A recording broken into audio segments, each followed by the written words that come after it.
이 시간 함께 나눌 하나님의 말씀 로마서 3장 10절에서 12절 말씀입니다. 제가 하나님의 말씀을 받들어 읽겠습니다.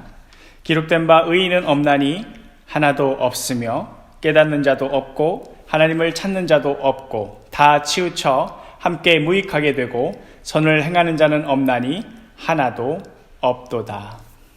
어느 두 사람이 한 방에서 의사를 기다리고 있었습니다. 진료 결과를 기다리고 있는 것이었는데요. 한 사람은 온몸이 죽을 것처럼 아파서 급히 병원을 찾아온 것이긴 했는데 그냥 첫눈에 본다 하더라도 이제 살 날이 며칠 남지 않은 것처럼 거의 산송장이 되어 있었습니다. 그리고 다른 한 사람은 감기 기운이 좀 있는 것 같아서 병원에 갈까 말까 하다가 그냥 지나가는 길에 잠깐 들렀던 그런 사람이었습니다. 감기 기운이 있다고는 하지만 너무나 젊고 싱싱하여서 앞날이 창창해 보였습니다. 영문도 모른 채 한 방에 있게 된 이들은 따분한 시간도 달랠 겸 서로를 힐끔힐끔 바라보면서 이런저런 생각을 했겠지요. 산송장같이 생긴 사람은 이 젊고 싱싱한 사람을 부러워하였고 또 반대로 이 젊고 싱싱한 사람은 죽음의 그림자가 짙게 드리운 그 사람이랑 같은 방에 있는 것조차도 깨름칙해 하는 그런 눈치였습니다.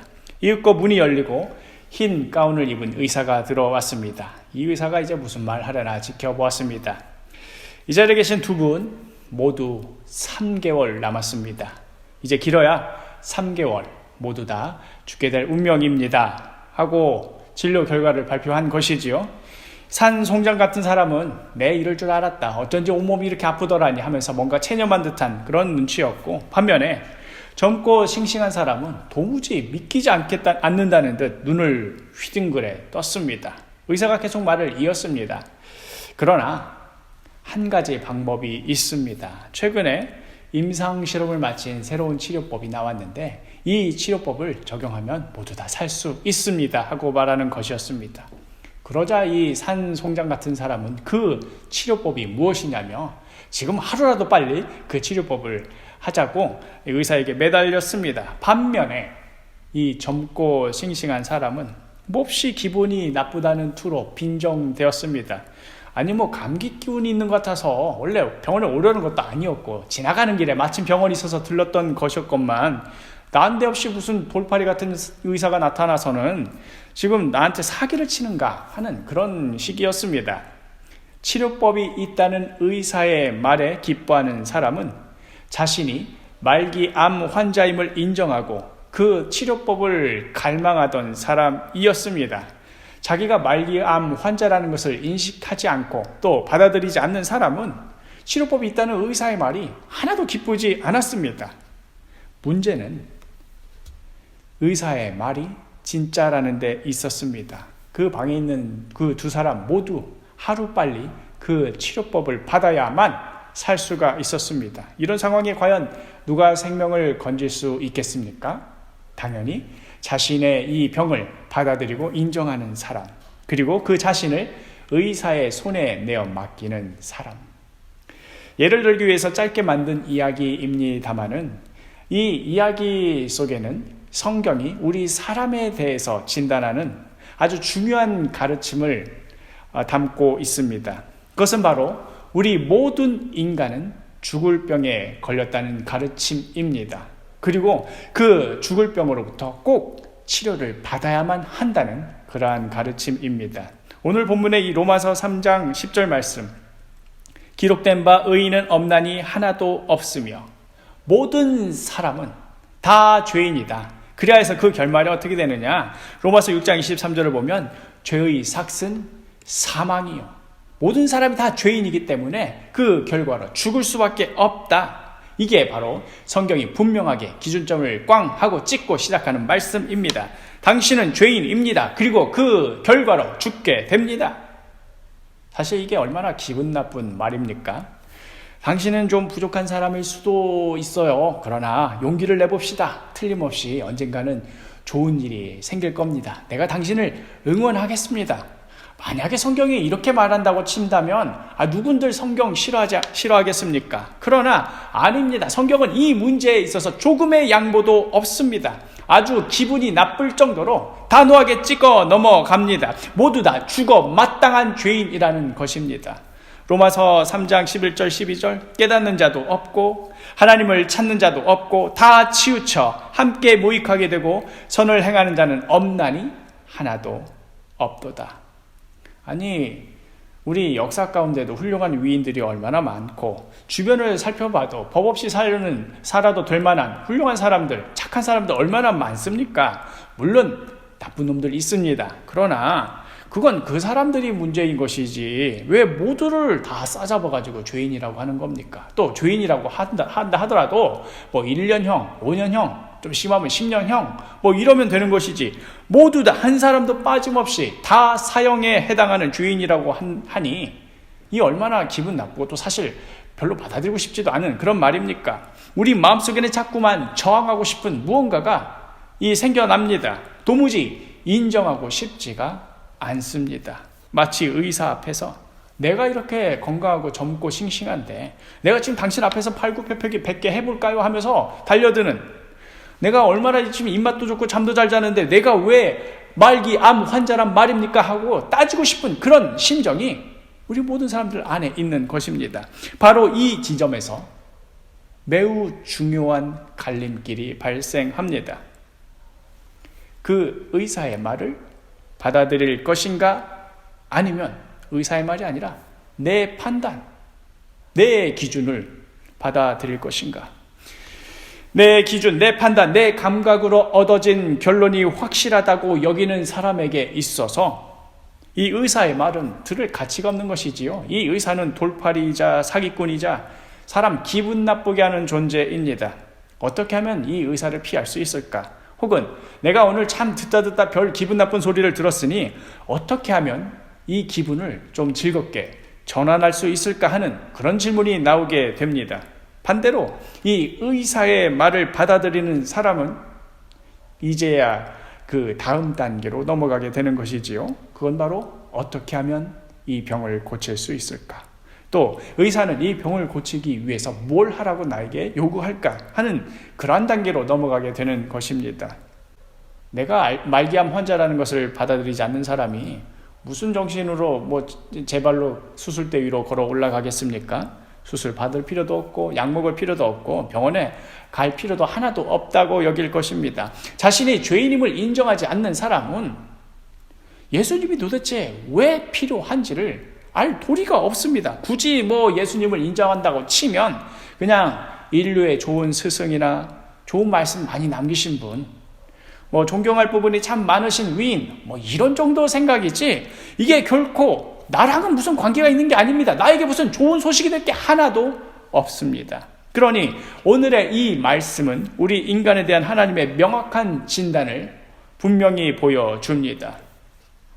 우리 마음속에 작은 것 하나, 깊이 숨어있는 그 모든 것 하나까지도 놓치지 않고 모든 것을 꿰뚫어 보시는 하나님께서 나의 모습을 두고 진단하시기를 너는 죄인이다. 너는 죽어 마땅할 죄인이다.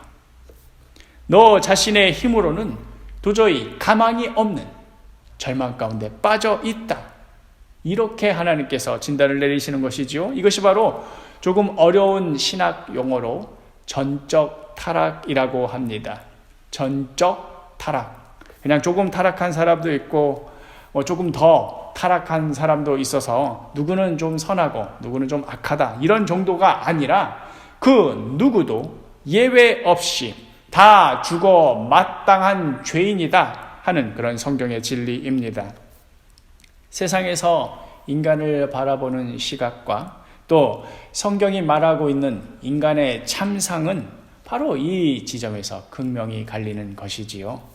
하나님을 인정하고 그 말씀을 받아들일 것인가? 아니면 하나님을 무시하고 나의 길을 걸어갈 것인가 하는 중대한 갈림길에 들어서게 되는 것입니다. 그리고 여기에서 우리가 신자인가 혹은 불신자인가 하는 것으로 나뉘게 됩니다. 세상에서는 인간의 잠재력에 대해서 높게 평가합니다. 인간은 백지로 태어나서 그 위에 무엇을 색칠하느냐에 따라서 그 인생이 달라질 수 있다. 좋은 교육 받고 아름다운 예술과 선한 가치관에 따라 성장해 나가면 누구든 좋은 사람이 될 수 있다. 좋은 업적을 남기고 좋은 영향력과 좋은 유산을 남길 수 있는 사람이 될 수 있다는 그 믿음, 바로 이것이 휴머니즘의 근간입니다. 그리고 솔직히 우리는 이러한 가르침에 더 마음이 끌립니다. 반면에 성경은 이 모든 것을 다 부정합니다. 심지어 이제 막 태어나서 아무것도 모르는 천진난만한 어린 아이까지도 다 싸잡아서 죽어 마땅한 죄인이라고 하니 그거 뭐 누가 인정하고 싶겠습니까? 오히려 정이 떨어지기까지 합니다. 그러나 중요한 것은 우리가 어디에 더 마음이 끌리고 어디에 더 정이 가는가 하는 게 아니고 진실은 무엇인가 하는 데 있습니다. 진짜 인간은 어떤 존재인가? 무한한 잠재력을 가진 존재인가? 아니면 정말 성경의 가르침대로 전적으로 타락한 존재인가? 이 지점에서 휴머니즘을 선택하게 되면 예수님은 더 이상 구원자일 수가 없지요. 휴머니즘적인 가치를 제공하는 어떤 하나의 정신적인 스승 정도는 될 수 있어도 결코 구원자일 수는 없습니다.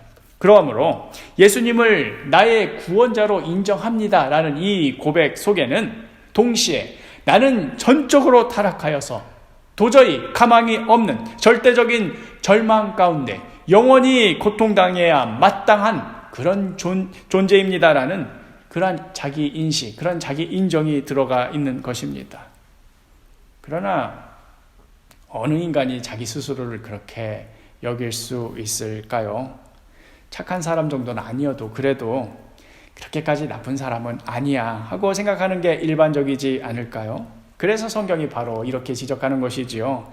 아까도 읽었던 그 말씀, 11절 말씀, 깨닫는 자도 없고 하나님을 찾는 자도 없고, 우리의 생각이나 아니면 어떤 고상한 학자의 사상에 의해서 우리가 전적으로 타락했구나 하는 것을 발견해낸 것이 아닙니다. 우리는 가만히 놔두어서는 절대로 스스로 자신의 처지를 알 도리가 없는, 자신의 절대적인 절망의 상황을 깨닫지도 못하고 그러니 더더욱 하나님을 찾을 생각도 못하는, 예수님이 필요한 줄도 모르고 살아가는 그런 상황이었다라는 것이지요. 그런 의미에서 우리가 죄인임을 인정하는 것조차도 사실 하나님의 역사하심의 결과요, 하나님의 은혜입니다. 성령님께서 우리 영혼을 만져주셔야만 자신이 전적으로 타락했음을 깨닫게 되는 것이지요. 우리의 마음의 중심까지도 꿰뚫어 보시는 하나님 앞에 철두철미하게 깨어지고 또 자신이 무너지는 이 실존적인 경험을 각자 나름대로 경험한 후에서야 비로소 예수님이 나의 구원자가 되심을 고백하게 되는 것입니다. 그러니 이 전적 타락 이 교리는 우리 인간에 대해 무한 실망을 하게 하고 또 철저히 좌절하게 하여서 그것 때문에 나 자신에 대해서 더욱 실망하고 또 우리 스스로를 더욱 망가뜨릴 것 같지만, 그러나 오히려 진실을 똑바로 바라보는 것을 통하여서 예수님을 구원자로 받아들이고 그분 앞으로 달려가게 한다는 점에서 매우 귀한 가르침입니다. 굉장히 아이러니하지요? 나 자신에 대해서 더 실망하고 더 좌절하고 더 고독하고 더 무너져 내림에도 불구하고 오히려 이를 통해 예수님께 나아갈 수 있게 되고 오히려 이를 통해 나의 구원을 받게 된다라는 것이 성경이 보여주는 참 역설 중에 하나입니다. 반면에 인간의 잠재력에 무한한 기대를 걸고 개발을 하고 투자를 하지만 끝내 인간성의 종말을 보고야 마는 것은 휴머니즘이 보여주는 아이러니이기도 합니다. 인간의 가능성에 대해 가장 높이 평가했던 그 시대에 오히려 우리 인류는 세계대전을 2차례나 겪었던 그런 역사가 이를 증명합니다. 전적 타락의 가르침이 우리에게 중요한 또 다른 이유가 있습니다. 아까 처음의 예화에서 그 방에 모여있던 두 사람 다 3개월 안에 죽을 수밖에 없는 시한부 환자였지만, 그러나 당장 자신들의 눈에 보이는 그 증상을 보고서는 나는 저 사람보다는 낫구나, 혹은 반대로 저 사람은 너무나 좋겠다, 나는 이렇게밖에 안 되는데 너무나 절망적이구나 하는 이런 비교식, 열등감, 우월감 이런 것들을 가졌었습니다. 그러나 사실 모두 다 시한부 환자라는 것을 받아들이는 순간 그런 비교 자체가 의미가 없게 되는 것이지요.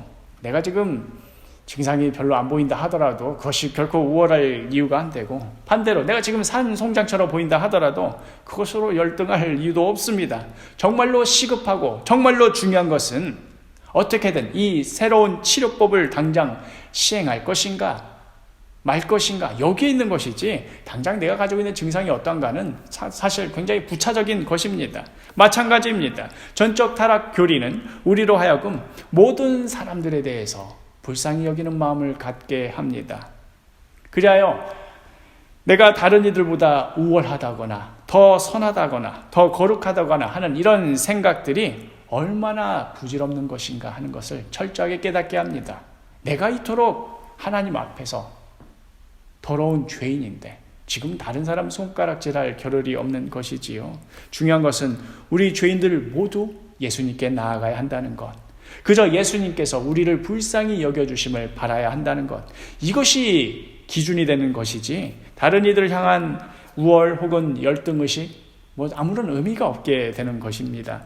그리하여 모든 사람들을 나와 동일한 아픔과 절망 가운데 있는 형제와 자매로 받아들이게 됩니다. 부모 때문에 실망하고 원망했던 것, 사실 부모 역시도 불쌍히 여김을 받아야 할 죄인이요 예수님이 필요한 존재로 그렇게 바라보게 되는 것이지요. 자녀 때문에 서운했던 것, 자녀 때문에 실망했던 것, 이 모든 것들도 다 마찬가지입니다. 부부 사이의 관계, 직장 동료와의 관계, 교회 내에서의 지체들과의 관계, 또 목사와 성도들과의 관계, 이 모든 것이 바로 이 지점에서 출발해야 합니다. 그러니 사람한테 너무 기대하지 마십시오. 다 죽어 마땅할 죄인인데 뭐 어찌 보면 당연한 것 아니겠습니까? 이 사람이 나한테 잘해주는 게 기적인 거지, 이 사람이 날 못해주는 것은 사실 당연한 것입니다. 우리 모두가 예수님께 나아가야 할 존재일 뿐입니다. 다른 사람과 비교해서 우월의식을 갖지 마십시오.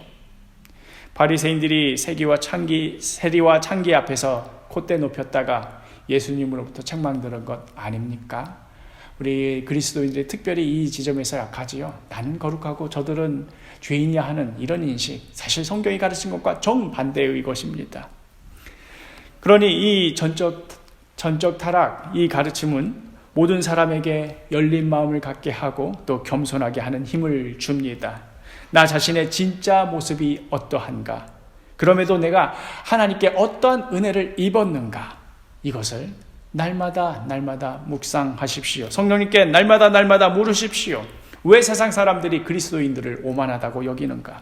왜 스스로를 특별히 여기면서 오히려 다른 사람들을 무시하고 배척하는지 우리 모두가 깊이 반성해야 할 문제입니다. 아니, 사실 반성이라는 단어조차도 부족합니다. 다시금 하나님 앞에 엎드려 철저하게 우리 자아가 깨뜨려져야 할 문제입니다. 전적 타락, 우리 자신의 죄인임을 철저히 깨닫는 것, 그리하여 나에게는 예수님이 절대적으로 필요하다는 것을 느끼는 것, 예수님이 나의 구원자가 되어주심이 얼마나 큰 은혜인가 하는 것을 깨닫는 것입니다.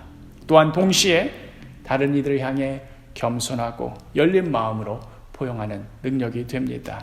우리 이 말씀의 비밀을 날마다 체험하며 누리며 살아가시는 사도교회 성도 여러분이 되기를 간절히 소망합니다. 기도하겠습니다.